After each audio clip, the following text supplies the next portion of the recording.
Everyone's telling you to fix your hair, your body, your wardrobe, your makeup, your everything. But nobody's telling you the one thing that determines if any of that sticks: your brain. So today we're diving into the glow up that no one's talking about. One thing I've noticed about glow up culture is it's all exterior aspects. It's about your hair, your teeth, your makeup, your wardrobe, which, don't get me wrong, is all very important and are things that I try to work on and fix all the time. But it's not your skincare routine that's going to do all the work to make you change and glow up to be a better person. It's your brain. So today I wanted to talk about the actual research-based shifts that can change how your brain actually works, not just your external glow up or looks. And by the end of the video, I think you'll realize that the next tip you need isn't about external looks, but about your brain. Recently, I've been on a neuroscience and psychology kick, looking up all types of videos on how the brain works and how we can shift it. One of the first things that I ended up learning about when I was doing my research is neuroplasticity. Neuroplasticity was so interesting to me because it's kind of obvious. We all know that our brain isn't fixed and that we have the capability to learn and do more. But in neuroscience, neuroplasticity actually means that your brain reacts to what you repeatedly do. Essentially, neuroplasticity is your brain rewiring itself every time you repeatedly do or think something. So every time you have a thought like, I'm just an anxious person, or I'm just a broke person, your brain is essentially rewiring itself to think that about yourself. Even if you're saying it as a joke or in a lighthearted way, your brain doesn't recognize that. What you repeatedly say, your brain takes in as fact. I found this super interesting because it essentially meant that your identity isn't something that you're just born with or you grow up having. You are reinforcing your identity every single day by what you say, think, and do. I remember when I was first researching this topic, I thought it was almost too good to be true. The fact that who I was wasn't a set identity, but that by repeatedly doing something, saying a certain affirmation, or doing a certain activity could reinforce how my brain actually thought about myself.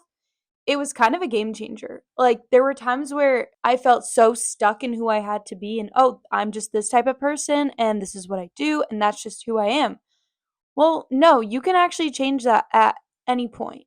So, for example, I remember when I first started doing Pilates, I never thought I was someone who could do that.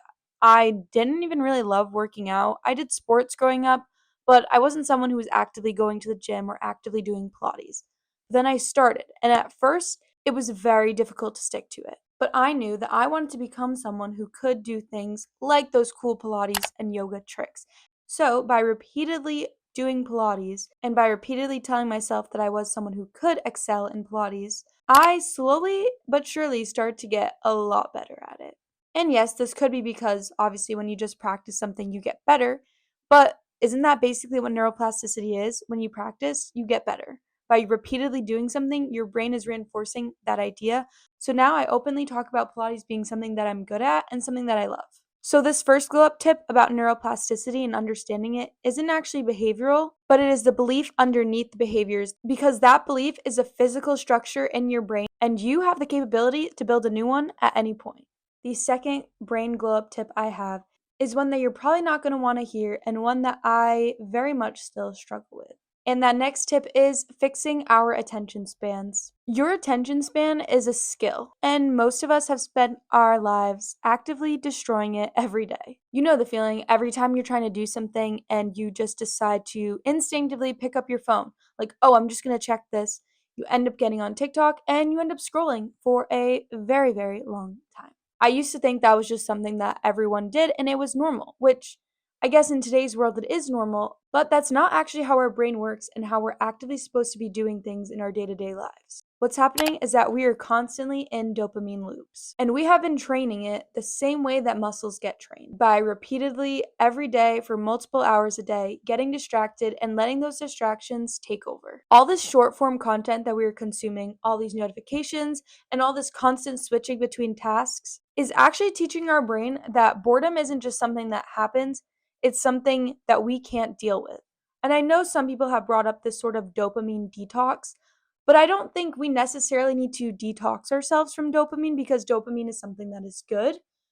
I think we just need to have slower sources of it. Right now, we get a lot of our dopamine from consuming things, consuming social media, TikTok, but we can also get dopamine from creating. This could be as simple as drawing something, as writing something down in a journal, or you could also read, walk, all those slower ways that we get enjoyment where you leave the act and you feel better than when you started. It can even be things that we forget bring us joy, like going on walks, researching a topic, all things that you leave feeling better than when you started, where TikTok and Instagram and all sorts of social media leave you feeling drained. By doing things like reading a book, taking a long walk, or having a conversation with someone, those slower things start to feel rewarding again. Those little acts don't feel unbearably slow and you don't get instantly bored, but you actually start to pay attention to the conversations you're having or paying attention to your surroundings while on a walk. And if you know me, you know that I love reading. So any chance I get to talk about books, I will take it. This is where falling in love with reading can be so beneficial to you because you don't end up feeling as bored and you allow your brain to slowly intake information in a way that's not negative. Reading isn't just intaking information, it's literally physical therapy for your attention span. Every time you sit down with a paragraph or a story, you're slowly rebuilding the part of your brain that allows you to just sit with that information and intake it instead of immediately scrolling and getting another dopamine hit.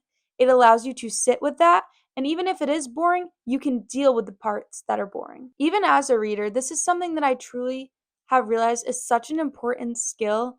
I find myself getting into loops where I am jumping from one thought to the next, to the next, to the next, opening a million different tabs because my brain can't even sit with just doing one thing at a time. I need constant stimulation and constant moving. But when I read, I feel like I genuinely rebuild the younger version of myself that could just read books for hours and hours and not need her phone. Being bored is honestly an amazing thing.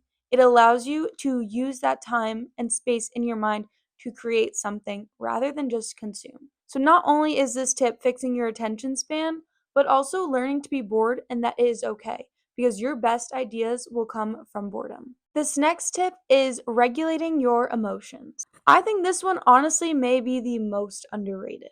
Having regulated emotions isn't just a personality trait or something someone is just lucky enough to have. It's trainable and probably one of the biggest drivers why someone walks into the room and just seems so put together and magnetic. Think about specific people that you feel are genuinely magnetic. A lot of times, it doesn't just have to do with wardrobe or hair or makeup, even though that is a certain aspect of it. It's someone whose emotions are regulated and they give off that vibe. It's the person who can stay calm even with small frustrations coming their way. It's someone who can sit with discomfort, sit with something uncomfortable. It's someone who can respond rather than just reacting, and someone who can hold a conversation without feeling the need to win it. That right there is someone whose nervous system has been trained. And the way to actually do this may seem very boring. Essentially, it's when you feel emotions, naming them and allowing yourself to sit with them before immediately reacting. It's someone who can have a tolerance for discomfort and uncomfortableness and learn to work through that. All of that is a skill. What this essentially means is that once your emotions are regulated, you don't have as many crazy downward spirals. You don't have as many emotional explosions. Emotional regulation allows more steadiness, more calmness, and more peace into your life. And that reads as attractive and a glow up because it is. This is one that I definitely have struggled with in the past and still do. For me, it's definitely hard to sit with certain emotions and not just immediately react. So, learning how to feel the emotion, identify it, and figure out more calm ways to solve the situation that I'm in genuinely allows you to become a more magnetic person. This emotional regulation also ties into nervous system regulation, which is just basically your nervous system being calm, not being in a constant state of fight or flight, which is something that you can do through things like meditation, listening to certain music, positive affirmations. There are so many things, the list goes on and on. Because let me tell you, when someone's nervous system and emotions are regulated, you can immediately tell. They are magnetic and you want to be surrounded by them. So, in order to glow up, having regulated emotions and a regulated nervous system is key. Here's honestly what has been changing for me. I spent so long chasing this sort of external glow up, which don't get me wrong, are all things that I still enjoy. Finding new hairstyles, finding better makeup products, I think they all do something. But the moment I actually felt different and felt like I had started glowing up wasn't when I just looked at myself and saw a different person in the mirror. It was noticing these small habits that actually allowed me to change my behavior and how I thought of myself. It was journaling before bed and actually getting enjoyment from it rather than doom scrolling on my phone. It was feeling a certain emotion and not letting it ruin my entire day. It was sitting with uncomfortable thoughts and in uncomfortable situations and allowing myself to work through them in a calm way. And there's no before and after photo that you can take. But this is the key to an actual glow up and honestly creating a better life for yourself.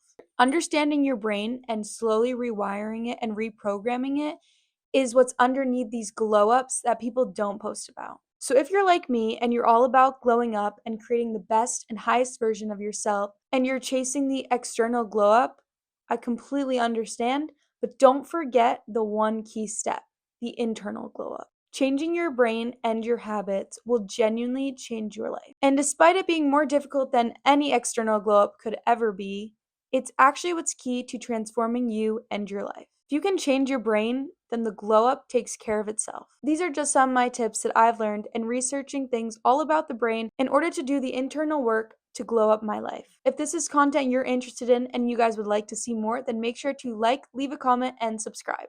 I will also share links to some YouTube videos, Substacks, and other articles that helped me in this research because I truly think these are things that everyone should know. I hope you guys enjoyed today's video and I will see you in the next one.